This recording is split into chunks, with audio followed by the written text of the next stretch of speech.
ഞാന് അങ്ങനൊരു ഇതായിട്ട് പറയുന്നതല്ല. ഇപ്പൊ നമ്മളൊരു ഞാൻ ഇതിനു മുമ്പ് ആരോടോ ഞാൻ പറഞ്ഞു അത്, അതായത് ഒരു വീടിനൊരു അസ്ഥിവാരം ഇടുന്നു, അല്ലെങ്കിൽ ഒരു 10 നില അല്ലെങ്കിൽ ഒരു 50 നില വീട് പണിയുന്നു, വീടല്ല ഒരു ബിൽഡിംഗ് പണിയുന്നു. അപ്പൊ അതിനൊരു അസ്ഥിവാരം ഉണ്ടാവും. അസ്ഥിവാരം ഇടുമ്പോൾ ഒരു 50 നില അല്ലെങ്കിൽ 101 നിലയുടെ അസ്ഥിവാരമാണ് ഇടുന്നത്. അപ്പൊ അതൊരു ഇൻഫ്രാസ്ട്രക്ചർ ചെയ്യുമ്പോൾ നമുക്ക് അതിനൊരു സ്ട്രോങ് പില്ലർ ഇടും.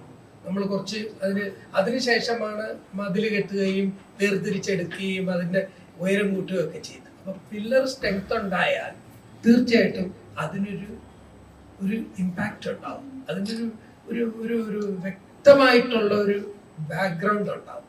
ഇപ്പൊ അല്ലു അർജുനെ സംബന്ധിച്ചിടത്തോളം അല്ലു അർജുൻ കേരളത്തില് ഇപ്പം തെലുങ്കിൽ ഹിറ്റാവുന്നതിന് മുൻപ് ഇവിടെ നല്ലൊരു ബാക്ക് ബോൺ കിട്ടി. നമ്മുടെ തന്നെ നട്ടെല്ലാണല്ലോ നമ്മുടെ എല്ലാം ബാക്ക് ബോൺ എന്ന് പറയുന്നത്. എന്നിട്ട് നമുക്ക് ബാക്ക് ബോൺ നിവർന്ന് നിൽക്കാനും കൊഴിഞ്ഞ് തരാനും ഒക്കെ നമുക്ക് പറ്റുന്ന എന്താണ് ബാക്ക് ബോൺ ഉള്ളത്. അതുപോലെ ഒരു ബാക്ക് ബോൺ അല്ലു അർജുൻ കിട്ടി.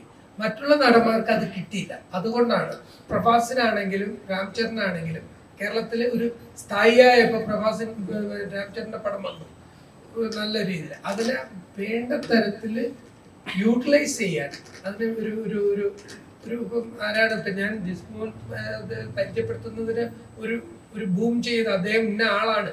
അപ്പൊ സാറിനെ പരിചയപ്പെടുത്തുന്നതിന് ഞാനൊരു വ്യക്തമായിട്ട് ഇന്ന ആളാണെന്ന് പറയുമ്പോൾ നിങ്ങൾക്ക് ഒരു റെസ്പെക്ട് കിട്ടും തോന്നും അദ്ദേഹത്തോട്. ആ റെസ്പെക്ട് കൊടുക്കാൻ പരിചയപ്പെടുത്താൻ ഒരു വ്യക്തത ഇല്ലാത്ത ഒരു രൂപത്തിലായിപ്പോയി അത് വന്നതിന്റെ പേരിലാണ്. അത് വരും. ഭാവിയിൽ ആരെങ്കിലും ഒക്കെ നല്ല രീതിയിൽ പരിചയപ്പെടുത്തേണ്ട അവസ്ഥ വരികയാണെങ്കിൽ തീർച്ചയായിട്ടും വരും. അല്ലു അർജുന് ഗോഡ് ഗ്രേസ് അതൊരു നിമിത്തമായി ഞാൻ എന്ന് മാത്രമേ ആവശ്യപ്പെടാറുള്ളൂ. അല്ലു അർജുന് നമുക്കൊരു അസ്ഥിവാരം കൊടുക്കാൻ പറ്റിയ, അതുകൊണ്ട് പെട്ടെന്ന് ആരും തള്ളിക്കളയാൻ പറ്റാത്ത മാറ്റി നിർത്താൻ പറ്റാത്ത ഒരു ഇൻഫ്രാസ്ട്രക്ചർ അല്ലു അർജുൻ കേരളത്തിലുണ്ട്. അതാണ്